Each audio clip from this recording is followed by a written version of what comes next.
ఓం మహాగణాధిపతయే నమ. ఓం గురుభ్యో నమ. ఓం శ్రీమాత్రే నమ. పరమేశ్వర స్వరూపమైనటువంటి జ్యోతిష, వాస్తు మరియు ఇతర అనేకమైనటువంటి శాస్త్రములను మనకు అందించినటువంటి మహర్షులకి నమస్కారం. హయగ్రీవ హయగ్రీవ హయగ్రీవేతి యో వదేత్ తస్య నిస్సరతే వాణి జహ్నుకన్యా ప్రవాహవత్. అరుణాం కరుణా తరంగితాక్షీం ధృతపాశాంకుశపుష్పబాణచాపాం అనిమాదిభిరావృతాం మయూకైః అహమిత్యేవ విభావయే భవానీ. శ్రీమాత్రే నమ.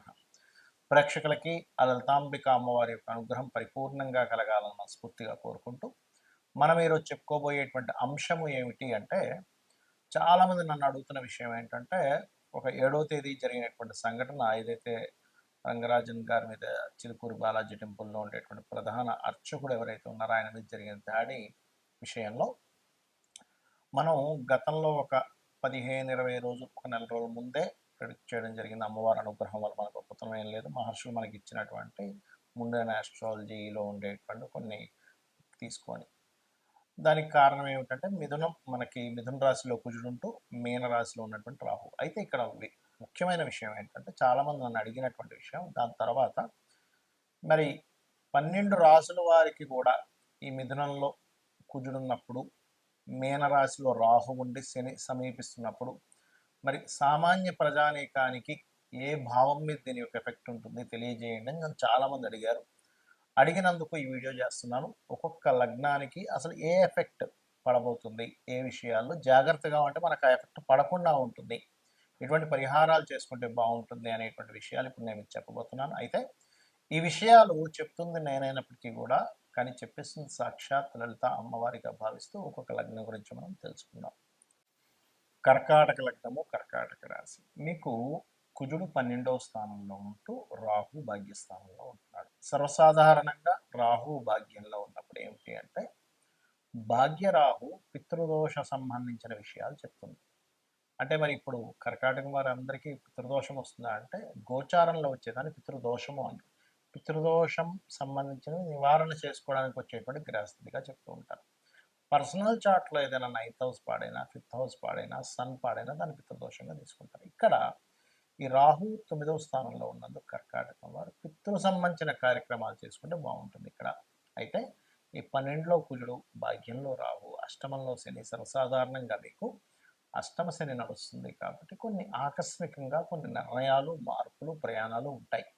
కాకపోతే ఇక్కడ మనం ఈ కుజ రాహు శని యొక్క ప్రభావం దేని మీద ఎఫెక్ట్ ఎక్కువ చూపిస్తుంది అంటే, అనుకోకుండా కొన్నిసార్లు మనం ఎంత ఇన్వెస్ట్మెంట్ చేయకూడదు అనుకున్నా, ఎంత ఖర్చు పెట్టకూడదు అనుకున్నా పెట్టవలసిన పరిస్థితి వస్తూ ఉంటుంది ఖర్చు.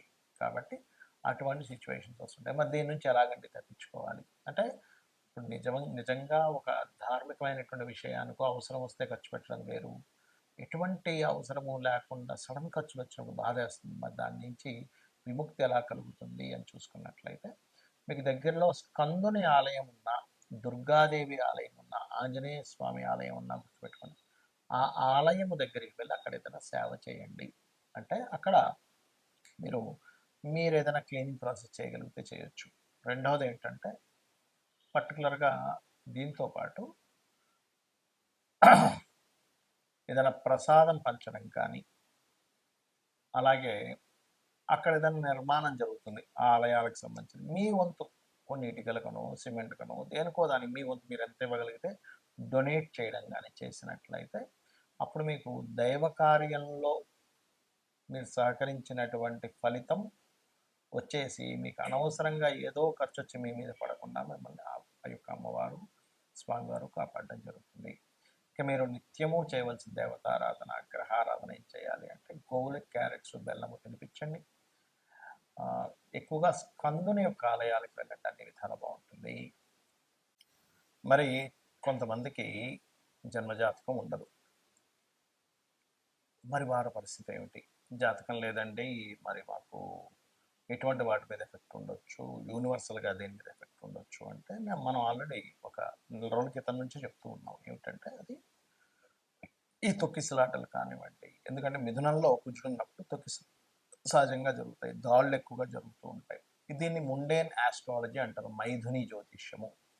జన్మజాతకం వేరు, మైథుని జ్యోతిష్యం వేరు. మైథుని జ్యోతిష్యం అంటే దేశం మీద, కాలం మీద ఇది ఎటువంటి ప్రభావం చూపిస్తుంది అనేటువంటి దాన్ని మైథుని జ్యోతిష్యం, ముండేన్ ఆస్ట్రాలజీ అంటారు ఇంగ్లీష్లో.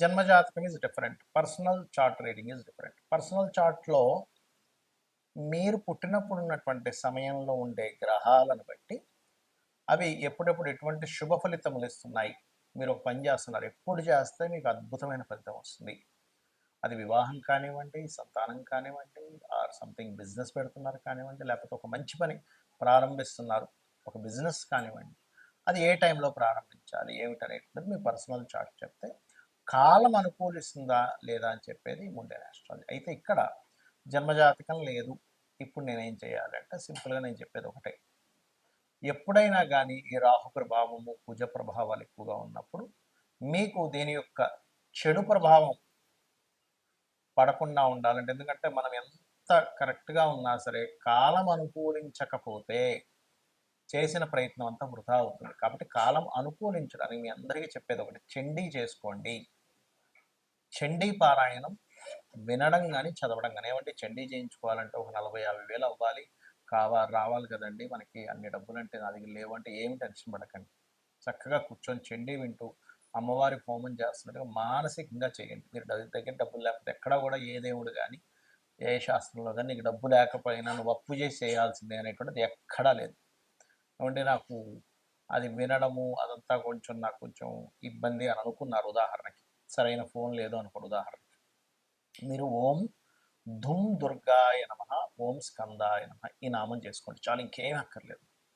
ఎందుకంటే ఈ కలియుగంలో నామస్మరణ మనస్ఫూర్తిగా కనుక మనం నామస్మరణ చేయగలిగితే మనల్ని అమ్మవారు రక్షిస్తుంది. ఇది బలంగా మీరు నమ్మాలి. ఎందుకంటే అమ్మ, ఈ ప్రకృతి అంతా ఎవరు అంటే అమ్మవారు. అమ్మవారి స్వరూపంగా ప్రకృతి ఉంది. మీరు అమ్మవారిని కనుక తలుచుకున్నట్లయితే ఖచ్చితంగా 100% మనం రక్షించేస్తుంది.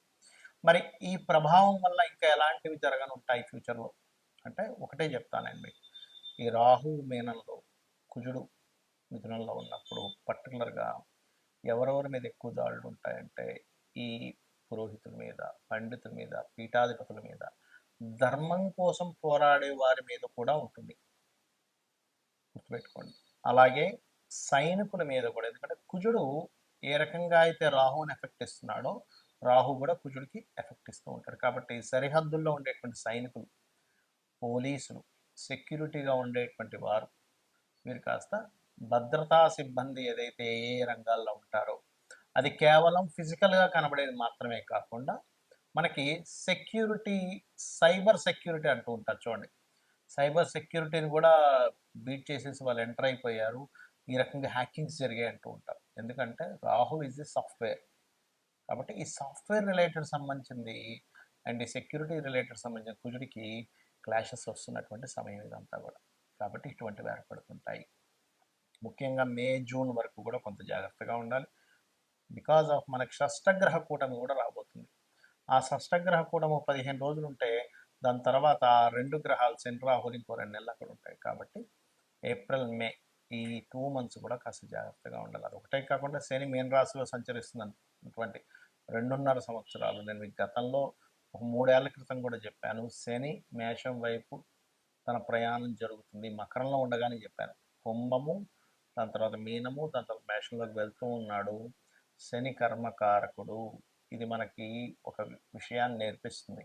మన విదేశాల్లో ఉద్యోగాలు, విదేశాల్లో ఉండేవారు పాపం కొన్ని లక్షలు, కోట్లు ఖర్చు పెట్టి అక్కడ ఉండి మళ్ళీ వెనక్కి రావడం అన్ని బాధలు పడుతున్నారు. కాబట్టి ఒకటే చెప్తానండి, గుర్తుపెట్టుకోండి, సొంతంగా మనం ఏం చేసుకోగలం, ఒక దాని మీద ఆధారపడకుండా సైడ్గా మనం ఏం చేయగలము, ఓన్గా మనం ఏదైనా ఒక వృత్తిని నేర్చుకోవడం, ఏదైనా ఒక నేర్చుకుంటూ మనకి దాని ద్వారా ఎవరి మీద ఆధారపడకుండా కేవలం ఒక చిన్న చిన్న బిజినెస్లో మనకి దేనికి పనికి వస్తుంది ఏంటి, అది ఏ గ్రహం ఇస్తుంది. సన్ అయితే ఆరోగ్యం, చంద్రుడైతే ట్రాన్స్పోర్టింగ్ అండ్ ఫుడ్, కుజుడైతే ఏదైనా సెక్యూరిటీ రిలేటెడ్, బుధుడైతే ఏదైనా technical related or anything planning related, గురువు అయితే ఎవరికైనా నేర్పడం, శుక్రుడైతే ఏదైనా కళా సంబంధంగా, శని అయితే ఏదైనా వర్కింగ్ మనకి సప్లై చేస్తూ ఉంటారు లేబర్స్ని, అలా జాబ్ కన్సల్టెన్సీస్, రాహు అయితే ఎనీ సాఫ్ట్వేర్, కేతు అయితే ఎనీ స్పిరిచువల్ రిలేటెడ్, గురు కేతువులు అయితే ఎనీ స్పిరిచువల్ రిలేటెడ్.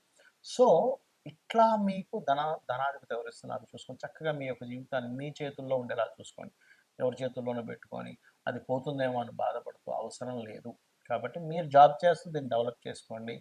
శని మేషంలోకి వెళ్తాడు నెక్స్ట్ ఇంకో 2.5 సంవత్సరాల తర్వాత. So be careful. అమ్మవారి అనుగ్రహం మీ అందరికీ పరిపూర్ణంగా ఉండాలని మనస్ఫూర్తిగా మరోసారి కోరుకుంటూ శ్రీమాత్రే నమః.